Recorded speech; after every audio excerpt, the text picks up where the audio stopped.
Bonjour, ici le pasteur Joël Spinks et bienvenue à l'émission Vie de foi. Aujourd'hui, j'ai le plaisir de recevoir dans les studios, et c'est une bénédiction pour moi, le pasteur Marcel Bungo de Paris. Bonjour, pasteur Marcel. Bonjour, pasteur Joël. Et ça me fait plaisir vraiment de vous recevoir dans les studios aujourd'hui. Merci. On va passer du bon temps dans la parole de Dieu ensemble. Vous servez auprès du pasteur David Goma à Paris. Et puis, on a eu le plaisir de recevoir votre pasteur ici. Et vous êtes également pasteur et évangéliste. Et vous faites des tournées partout avec un ministère très particulier. En fait, on m'a dit que vous étiez le plus grand ministère de louange au monde, dans le monde francophone. Oh, c'est vraiment... Oui, mais c'est vrai. Et puis, c'est vraiment un plaisir pour nous de recevoir l'onction que Dieu vous a donnée dans cette émission, parce que je sais qu'il y a plusieurs personnes qui ont soif de vivre des percées avec Dieu. Ils veulent s'approcher de Dieu. Et puis, vous avez une belle touche sur votre vie. Même mon épouse, qui a eu le privilège de faire des émissions avec vous, me disait qu'elle avait été tellement bénie pendant le tournage de Paroles de femmes. Donc, je sais, on va passer du bon temps cette semaine ensemble pour parler de la parole de Dieu. Mais premièrement, j'aimerais vous inviter à présenter un peu votre ministère à Paris. Mon ministère à Paris, d'abord, je suis donc pasteur au Centre du Réveil Chrétien. Le pasteur David Goma est mon pasteur, et en même temps aussi qui est mon mentor et mon père spirituel, parce que c'est lui qui m'a formé, qui m'a enseigné, qui m'a vraiment conduit à rentrer vraiment profondément dans le ministère.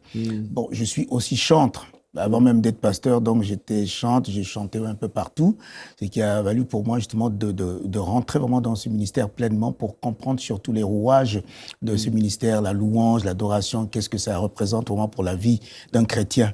Et cela a été très très important pour moi d'avoir aussi un lieu, un environnement où je puisse apprendre ces choses-là. D'où au Centre du Réveil Chrétien, vraiment ça a été pour moi le lieu idéal pour justement faire valoir ce ministère, qui est un ministère, pour moi, je dirais même que l'adoration, c'est normalement le ministère de tout un chrétien. Tous ceux qui croient doivent savoir adorer. Tout un chrétien devrait être un adorateur, parce que c'est le seul ministère qui ne s'arrêtera pas jusqu'au ciel. C'est vrai, même au ciel, on va passer l'éternité à louer et adorer. Voilà. C'est ça, il y a des gens, des fois, à l'Église... qui ne comprennent pas la louange. J'ai eu des gens, vous savez, mon épouse Mathilde est la responsable, la directrice de la louange, et parfois il y a des temps où elle sent que vraiment le Seigneur nous appelle à passer plus de temps dans l'adoration. Et il y a des gens qui arrivent à l'Église parfois qui sont là et puis ils disent « Mais bon, l'heure avance, c'est pour quand la prédication? » Des fois, les gens ne comprennent pas les profondeurs de la louange et l'adoration, l'importance dans un culte. C'est tellement important. Et puis, vous avez consacré votre vie vraiment à conduire le corps de Christ dans la louange et l'adoration. Et je suis certain aussi que vous allez poursuivre aussi dans votre ministère. Et puis, on va tous se joindre à vous aussi. Vous avez dirigé des chorales aussi. Vous avez enregistré de nombreux CD, des albums gospel. C'est vrai que Dieu m'a fait grâce vraiment de rentrer dans ce ministère à plein temps. Où c'est vrai que j'ai dirigé des chorales, j'ai fait des enregistrements, j'ai tourné avec beaucoup de groupes. D'ailleurs, jusqu'à aujourd'hui, bon, je suis donc au Centre du Réveil Chrétien où j'ai la responsabilité justement de la direction du département de louange. Et donc, c'est vrai que c'est aussi des opportunités que le Seigneur me donne pour pouvoir exploiter un maximum les talents qu'il m'a donnés. Ah, ben gloire à Dieu. Et le Seigneur vous a donné un message aussi pour nous, pour cette semaine. Vous avez vraiment à cœur de parler de la patience. Et puis, on aurait pu imaginer que vous voulez nous parler de la louange, mais Dieu vous a pas simplement donné ce ministère-là, mais aussi le ministère de la parole. Et un sujet que vous avez à cœur, c'est la patience. Dites-moi pourquoi vous ressentez ce désir de partager ce message-là aujourd'hui. Je dirais que c'est par rapport même à les expériences que même moi-même j'ai vécues dans ce domaine-là où je me suis rendu compte que c'est vrai que j'avais pas assez de patience et que le Seigneur m'a mené à vivre des expériences pour me montrer combien il est important d'avoir la patience. Parce que la patience, justement, c'est l'un des fruits de l'esprit, comme la parole de Dieu nous dit, dans le livre de Pierre. Donc, voilà, c'est dans ce but-là que je me suis dit, bon, il vaut mieux partager ça avec les autres pour qu'on comprenne que la patience, c'est une vertu que tous ceux qui croient vraiment doivent avoir, tout croyant que nous sommes, que nous devons avoir, surtout dans l'Église du Seigneur, où je constate souvent qu'il manque vraiment de la patience. Oui, vous avez vu ça souvent dans votre ministère. Vous avez constaté de l'impatience. De l'impatience, voilà. Exactement. Alors, souvent, l'impatience qui, quelquefois, peut créer même à pouvoir idolâtrer des choses parce qu'on est impatient, on veut attendre, on attend, les choses n'arrivent pas. Ou bien, on est impatient, on veut la raison les autres et on n'arrive pas à se focaliser sur ce qu'il y a de plus précieux, ce que Dieu nous donne, l'amour des uns des autres. Et c'est souvent le cas. Souvent, je pense que on reçoit de Dieu une vision pour notre vie.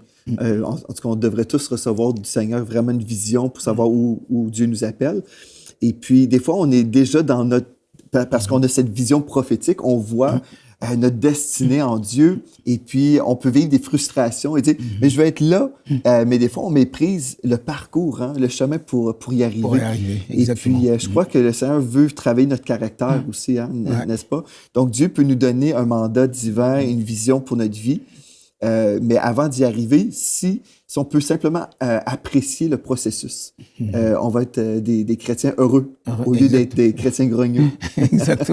Exactement. C'est vrai, souvent, on est en train, quelquefois, souvent, de se plaindre parce que les choses ne vont pas, ou bien on attend peut-être une promesse, les choses ne viennent pas et tout ça. On attend, ça vient pas. Alors, ce qui se passe souvent, compte tenu de l'impatience, quelquefois, on abandonne justement même des choses auxquelles même le Seigneur nous a promis, on abandonne et puis on va à autre chose. Et on voit bien quand on quitte justement la promesse de Dieu, ou bien quand on quitte la trajectoire que Dieu a tracée pour nous, à cause justement de la patience, voilà, on perd justement l'idée même, ou bien la vision sur laquelle le Seigneur nous a positionnés pour nous faire arriver à notre destinée.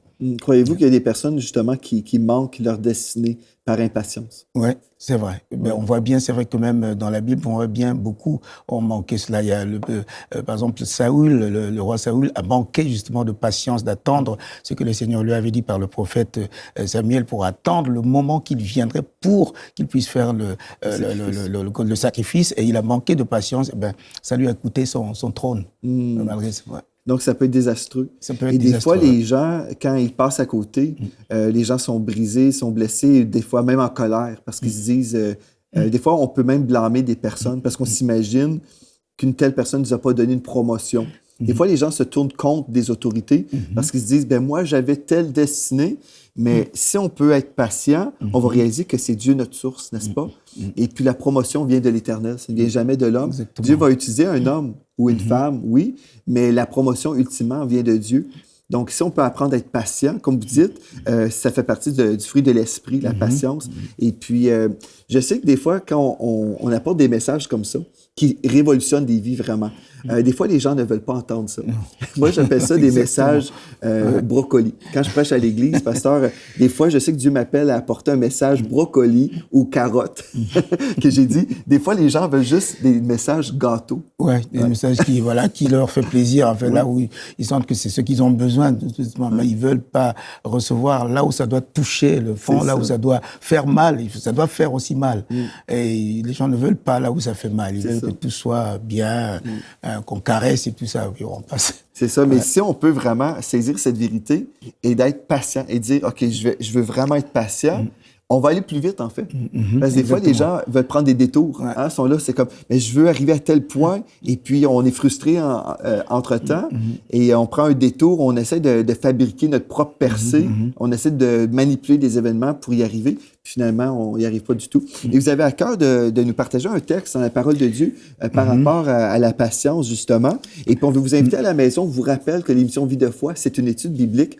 Et nous, on peut commenter la parole de Dieu, mais on vous rappelle que c'est la parole de Dieu qui peut changer votre vie. Nous, on peut vous témoigner des expériences de vie, vous apporter aussi des commentaires pour vous aider à comprendre le texte. Mais ultimement, votre foi doit être placée dans la parole de Dieu et dire, il est écrit et je crois ce que Dieu a dit. Et je vais croire pour ma propre vie. Donc, vous avez à cœur un passage? Oui, justement, j'ai à cœur de partager ce passage de 2 Pierre au chapitre 1, de 3 à 6, qui dit ceci: « Comme sa divine puissance nous a donné tout ce qui contribue à la vie et à la piété, au moyen de la connaissance de celui qui nous a appelés par sa propre gloire et par sa vertu, lesquels nous assurent de sa part les plus grandes et plus précieuses promesses, afin que par elles, vous deveniez participant de la nature divine même. En fuyant la corruption qui existe dans le monde et par la convoitise, à cause de cela même, faites tous vos efforts pour joindre à votre foi la vertu, et la vertu, la science, à la science, la tempérance, à la tempérance, la patience, à la patience, la piété. Et cela voit bien que ces choses vont de pair avec. Donc, quand on parle de la patience, ça entraîne autre chose. Ça entraîne autre chose. Ça entraîne, par exemple, quand l'apôtre Paul parle de la science justement, la science de Dieu, c'est celle que Dieu lui-même est maître de science. On parle aussi de la tempérance. Cela nous permet justement d'avoir une tempérance qui n'est pas colérique. Parce que la patience, c'est vrai que l'impatience produit la colère. Quand on est impatient, ça produit la colère, on est colérique. Alors quand vraiment on arrive à maîtriser, avoir la maîtrise de soi, de faire de telle sorte qu'on est patient même envers les uns les autres, même si c'est quelqu'un qui vous fait du mal, vous êtes patient, vous comprenez, parce qu'on voit bien que le Seigneur lui-même a usé justement de la patience pour nous, et qu'il use encore jusqu'aujourd'hui la patience pour nous. Et si nous pouvons comprendre cela, la patience que le Seigneur a usée pour nous, malgré ce que nous sommes. Et il est toujours patient pour nous attendre jusqu'à ce qu'on revienne à lui. Et cela nous est incombé justement de pouvoir aussi accepter d'avoir ce fruit de l'esprit qui est la patience envers les uns et les autres. Absolument. Si je peux reprendre le texte à partir du verset 5, ça nous dit, dans la version Louis II, « À cause de cela, même faites tous vos efforts pour joindre à votre foi la vertu, à la vertu la connaissance, à la connaissance la maîtrise de soi, à la maîtrise de soi la patience, à la patience la piété. » Donc, ça nous dit la maîtrise de soi, on doit rajouter à la maîtrise de soi la patience.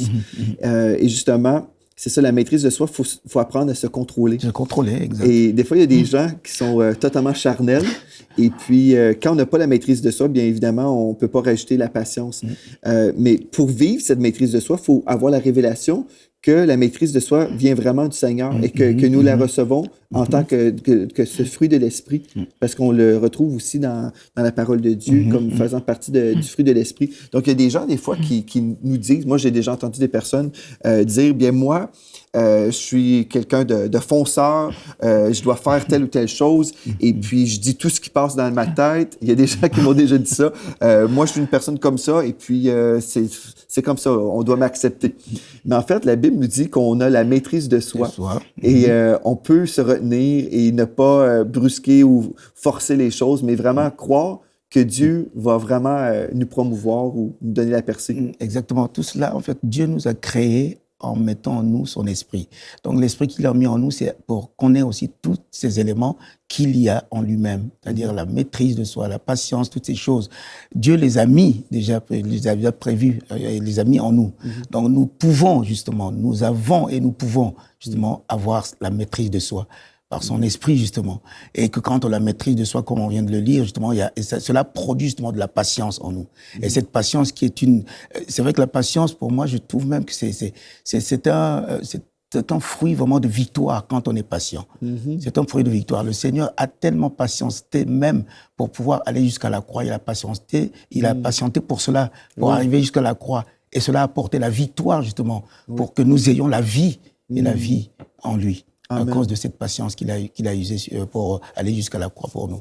S'il y a quelqu'un à la maison aujourd'hui qui réalise « OK, j'étais impatient dans ma vie. J'ai essayé par moi-même, j'ai essayé d'avoir des percées où j'ai voulu atteindre tel but dans ma vie, mais je réalise que la motivation n'était pas bonne et j'ai été frustré et puis finalement, je suis à côté de la piste que Dieu avait prévue pour ma vie. » Croyez-vous qu'il y a de l'espoir pour ces gens-là aujourd'hui? Si, bien sûr, il y a de l'espoir pour ces gens aujourd'hui. Je donnais même encore, il n'y a pas longtemps, des exemples. Je vois, par exemple, même pour les jeunes filles ou bien des jeunes garçons qui ont reçu, par exemple, des prophéties, qui ont reçu des promesses de mariage, de ceci, cela. Mais à cause de l'impatience, ils font que, quelquefois, ils emboîtent le pas. Ils emboîtent le pas, ils font des choses à l'envers, c'est-à-dire qu'ils mettent la charrue avant le bœuf. C'est-à-dire, ou alors ils vont aller dans les bras d'un jeune homme sans passe d'abord par les règles justement que Dieu lui-même a établies, par le mariage, ou alors il y a vice-versa, il y a des filles qui courent derrière les hommes pour à tout prix chercher le mariage, parce qu'elles veulent se marier. Alors que le temps de Dieu qu'il leur a donné justement est là pour attendre patiemment, rentrer dans les règles, pour faire des choses dans les règles, afin de rentrer dans le mariage d'une façon que Dieu lui-même avait instauré. Et souvent, on voit ce que ça peut produire par la suite, des catastrophes qui arrivent, justement parce qu'on n'a pas attendu le temps de Dieu pour rentrer dans ces bénédictions-là. C'est ça, justement, comme vous dites, il y a des gens qui pensent « je vais accélérer les choses moi-même mais finalement, ils vont ralentir le processus. Et quand on réalise, comme vous venez d'expliquer, que le plan de Dieu est parfait, c'est vraiment merveilleux parce qu'il n'y a pas des grossesses en dehors du mariage qui vont se produire si on attend. Et puis, je peux vraiment voir, comme moi, j'ai eu la grâce d'être élevé dans un foyer chrétien. Mon grand-père était pasteur, mon père a été pasteur, je suis pasteur. Et puis, mes enfants, en fait, sont la 5e génération de chrétiens. Donc, on a vraiment cette grâce de voir que le modèle biblique fonctionne. Et puis, mes parents se sont rencontrés à l'église, dans le portique. En fait, à l'église, et moi, j'ai rencontré mon épouse dans le portique de l'église. Et puis, je peux vous dire, si on est prêt à attendre la bonne personne, et puis ensuite on suit le plan de Dieu. Dieu nous dit, on se marie, ensuite on a des enfants, et puis par la suite, on élève nos enfants dans les voies de Dieu. Mais il y a des gens, des fois, comme vous dites, sont trop impatients, et puis là, ils vont inverser les choses. Et puis on voit dans notre société aujourd'hui que plusieurs personnes n'ont pas voulu être patients. Ils se sont donnés à droite et à gauche, pensant toujours « OK, c'est la personne », et finalement, ce n'était pas la personne. Ou il y a même des gens, des fois, j'ai eu dans mon bureau des gens qui s'imaginaient, parce qu'ils étaient fiancés, qu'ils pouvaient déjà avoir des relations ensemble. Et puis finalement, si les fiançailles sont comme rompus, bien finalement, ils se sont donnés avant le temps. Et puis il y a des gens, justement, qui vont dire « Est-ce qu'on est obligé d'attendre ?» Vous voyez, il y a toujours l'impatience. Oui, l'impatience, toujours. C'est ce temps, en fait, c'est le moment, la parole de Dieu, comme dans le livre de Habakkuk, qui dit quand il promet, la promesse, même si elle tarde, elle s'accomplira. Parce que Dieu est juste. Dieu est juste et ce qu'il promet, il le fait. Donc, c'est justement cette attente, l'attente du moment où Dieu a prévu d'accomplir sa promesse. Et c'est ça qui est souvent difficile. Évidemment, Dieu est juste dans ses promesses. Il est juste, il ne ment pas. Mais faut-il croire justement que ce que Dieu dit vraiment est vrai? Ce qu'il a dit est vrai et que ça va s'accomplir. J'attends ce moment-là. C'est vrai que, des exemples, même j'en ai. Je sais qu'il y a des choses que j'ai fait dans ma vie et que je me rends compte que si j'avais attendu le temps de Dieu, je ne serais pas passé par ces difficultés, par ces choses-là. Mais le fait que n'avoir pas attendu le temps de Dieu, les conséquences sont arrivées. Mais Dieu est un Dieu de grâce. Il m'a fait comprendre toutes ces choses-là, que maintenant je sais que je dois attendre ce que Dieu dit et ce qu'il a promis. Ça va s'accomplir, mais j'attends le temps que lui seul a promis pour accomplir ses promesses. Vous savez, je crois aussi, si on peut être patient, on se fait un cadeau, en fait. J'ai eu un temps, je me souviens, dans le ministère, quand j'étais en Alberta, dans une autre province, je servais dans un ministère et Dieu m'avait déjà montré des choses que j'étais pour faire dans l'œuvre de Dieu et j'étais impatient. J'étais frustré. Personne ne le savait parce que j'arrivais au travail, j'étais heureux, j'en parlais à personne, sauf à mon épouse. Mais j'étais frustré dans mon cœur et puis je souhaitais faire autre chose. Et des fois, on est comme ça, on veut faire autre chose. Mais pendant cette période où j'étais insatisfait, bien en fait, c'est moi qui souffrais dans tout ça. Et puis, j'ai reçu une parole prophétique d'un homme de Dieu qui est venu, un prophète de Dieu qui est venu dans les studios de télévision là-bas. Et puis, il m'a donné une parole que personne ne pouvait connaître. Et puis, lui, il ne me connaissait pas du tout. Il venait des États-Unis. Il arrive comme ça. Et puis, il me dit, « T'es impatient en ce moment. T'es dans l'impatience. Et puis, Dieu te dit que t'es à l'heure. T'es right on time, right on time. T'es à l'heure. Arrête de t'inquiéter, mais en ce moment, Dieu est en train de te façonner. Et puis au tout début, quand j'ai entendu cette parole, je me réjouissais pas nécessairement parce que on veut vivre une percée, on veut entendre une parole Exactement. mais qu'on s'imagine bénissante, mais c'était une parole bénie parce que Dieu me disait, je te forme en ce moment. Mais pendant cette période de frustration, la personne qui souffrait, c'était moi. Mais si je peux apprendre à réaliser, OK, je suis dans un processus, et si je peux apprécier chaque jour, tous les jours, je me dis, j'apprécie cette journée de formation, une journée où mon caractère est changé et travaillé, mais c'est là où je vais être utile dans ses mains plus tard. C'est vrai que moi, je me souviens même dans mon enfance, par exemple, où j'avais eu cette grande vision à 9 ans et que tout de suite, je voulais rentrer dans la chorale à 9 ans. Mais on ne pouvait pas m'accepter dans la chorale parce que c'est une chorale d'adultes. La moyenne d'âge était de 20 à 50 à 60 ans. Et moi, j'avais 9 ans. Mais j'étais frustré qu'on ne m'accepte pas dans la chorale. Et donc, il a fallu patienter, attendre 4 ans. Oh, wow. C'est donc 4 ans après qu'on a pu exceptionnellement m'accueillir dans la chorale. Mais c'est vrai que j'ai vu que justement d'avoir attendu ce moment-là, c'était pour me former en fait. Le Seigneur me formait pour rentrer dans le temps que lui seul avait défini pour que je puisse rentrer vraiment dans le ministère. Et à 13 ans, c'est vrai qu'il y avait une certaine maturité quand même. Il y avait aussi l'Esprit de Dieu. Tout ça était ensemble pour me conduire maintenant dans ce programme, dans ce projet que Dieu avait lui-même placé pour moi. Alors à 13 ans, j'ai vu comment Dieu a conduit les choses.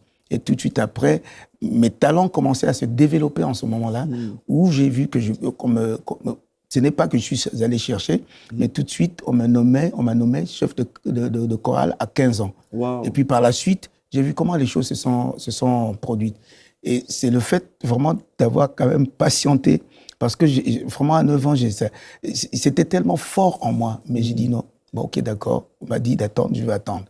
Donc la patience vraiment produit, il y a une bénédiction, comme on vient de dire, il y a une percée dans la patience. Quand vous attendez vraiment le moment de Dieu, votre avenir même, et ce que Dieu a prévu de faire va s'accomplir et vous avez une percée. Et c'est ce qui s'est passé. Même dans mon ministère, j'ai vu comment cela s'est produit. À un moment même, j'avais demandé au Seigneur, dit, Seigneur, pourquoi avoir attendu tout ce temps pour me prendre et puis m'utiliser comme ça? Il dit, mais il fallait une formation d'abord. Il fallait passer par une formation, te former afin maintenant de rentrer dans ce que j'avais prévu pour toi.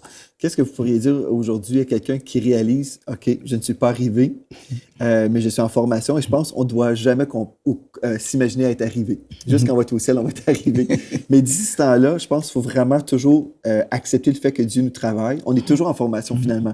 Même si des fois on arrive à certaines victoires, on dit, OK, gloire à Dieu, Dieu m'avait dit telle chose et je le fais aujourd'hui, donc gloire à Dieu pour ça.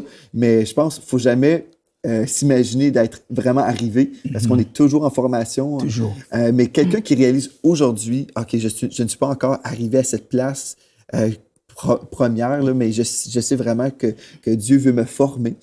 Qu'est-ce que vous pourriez dire à nos amis à la maison qui ont besoin de vivre cette grâce et vraiment expérimenter, en tout cas, ou accepter l'appel à la patience? Il faut dire que c'est vrai que en chacun de nous, Dieu a prévu des choses. Dieu a disposé des choses. Dieu a planifié des choses pour notre vie. Donc, on n'est pas là pour un hasard. On a tous à faire quelque chose. Maintenant, attendre ce temps-là que Dieu va agir, parce que nous lui laissons la place pour agir. C'est-à-dire, il est prêt à accomplir ce pourquoi nous sommes ici, ce pourquoi nous sommes sur la terre, ce pourquoi, même là, à cet instant où nous faisons cette émission, Dieu seul sait pourquoi nous devons faire cette émission, pour justement vous exhorter à faire de telle sorte que vous n'êtes pas le fruit d'un hasard, qu'il y a quelque chose en vous que Dieu a prévu de faire avec vous. Mais attendre le moment, même quand vous avez reçu des dons, des talents, tout cela, c'est très bien, mais ce qui est important, c'est d'attendre à quel moment le Seigneur veut vous utiliser. Vous savez, dans la Bible, il est dit ceci, quand Dieu parle à Moïse, quand il dit à Moïse de choisir parmi les Lévites, de prendre des Lévites, de les mettre à côté, il y a la première des choses d'abord qu'il dit à Moïse, c'est de les sanctifier, et après les avoir sanctifiés et de les consacrer. Mais souvent, j'ai remarqué que beaucoup passent directement dans une consécration, alors que la consécration ne peut pas se faire sans d'abord passer par une vie sanctifiée, une vie consacrée. Et quand il y a une vie consacrée, c'est qu'on s'est sanctifié pour arriver à la consécration. Donc c'est ça plutôt que Dieu cherche, c'est de pouvoir lui-même, justement, vous emmener dans une vie de sanctification et alors vous rentrez dans une vie de consécration. Consécration, c'est être mis à part parce que vous avez été sanctifié. C'est lui qui nous sanctifie chaque jour. Et alors, la consécration, c'est justement la conséquence d'une vie sanctifiée qui vous amène à la consécration. Amen. Donc, la sanctification, c'est une chose très importante. Des fois, les gens ne comprennent pas ce mot-là. Ça peut être, ou sembler comme un mot théologique. Oui, c'est théologique, mais être sanctifié, c'est être mis à part pour Dieu, d'être purifié. On est premièrement purifié par le sang de Jésus, parce que Jésus a versé son sang sous la croix pour qu'on puisse être pardonné de cette dette de péché. Donc, on est sanctifié, on est déclaré saint et justifié. Et puis, certainement, finalement, on peut entrer dans notre appel, mais la case 1, c'est vraiment de réaliser que nous avons besoin d'un sauveur. Parce que on peut même être à l'Église, on peut même servir parfois dans un ministère et ne pas vraiment avoir cette relation avec le Seigneur Jésus. Il y en a qui sont dans nos églises par culture, d'autres c'est par la religion de la famille, mais finalement, ils ne connaissent pas vraiment le Seigneur Jésus. Puis aujourd'hui, on veut vraiment s'assurer, si vous êtes là aujourd'hui et vous voulez vivre une percée dans votre vie, mais la plus grande percée, c'est de passer de la mort à la vie. Il faut vraiment être certain que vous avez donné votre vie entièrement au Seigneur Jésus. Vous savez, pasteur, il y a des gens qui disent, bien moi, je vais essayer Jésus, je vais le rajouter dans ma vie. Mais c'est pas ça du tout que Dieu veut faire. Ça ne marche pas comme ça. On ne peut pas rajouter Dieu à notre vie, mais c'est nous-mêmes, on se donne à Dieu. C'est vraiment un transfert de foi. Et on va en parler aussi cette semaine par rapport à la patience. On doit exercer notre foi aussi pendant ce chemin, sur ce parcours-là de formation. Mais premièrement, il faut vraiment être certain que vous ne prenez pas Jésus simplement comme quelqu'un, un agent de promotion, c'est pas ça du tout, ou juste croire qu'il est le sauveur du monde. Parce que plusieurs personnes croient, oui, Jésus est le sauveur du monde. Dans le temps de Noël, on entend des chants de Noël où on va parler de Jésus, le sauveur du monde. Mais il veut devenir votre Seigneur. Et quand Jésus devient le Seigneur de notre vie, ça veut dire qu'on déclare qu'il est vraiment notre maître. Il est celui qui va nous parler et qui va nous diriger. Il nous a premièrement parlé par sa parole. Et on doit s'abandonner entre ses mains. Et puis aujourd'hui, si vous n'avez jamais fait de Jésus le Seigneur de votre vie, on veut vous inviter à céder votre vie maintenant. N'attendez pas plus longtemps. Vous pouvez écouter plein d'émissions sur EMC TV et entendre des belles choses. Mais si vous n'avez pas donné votre vie au Seigneur Jésus, vous passez à côté. Vous allez juste remplir votre tête de connaissances, mais Dieu veut remplir votre cœur. Il veut vous inonder de sa présence. Il veut vous donner la vie éternelle. Mais vous devez premièrement réaliser que vous avez besoin d'être sauvé, être lavé de vos péchés, comme le pasteur a mentionné, d'être sanctifié. Et ensuite, vous pourrez marcher avec le Seigneur tout au long de votre vie, vous joindre à une bonne église locale où vous serez encadré et aider vraiment à avancer dans les voies de Dieu. Donc, aujourd'hui, si vous voulez donner votre vie au Seigneur Jésus, vous avez simplement à lui dire, oui, Seigneur Jésus, je te donne ma vie et fais de ma vie un chef-d'œuvre pour toi.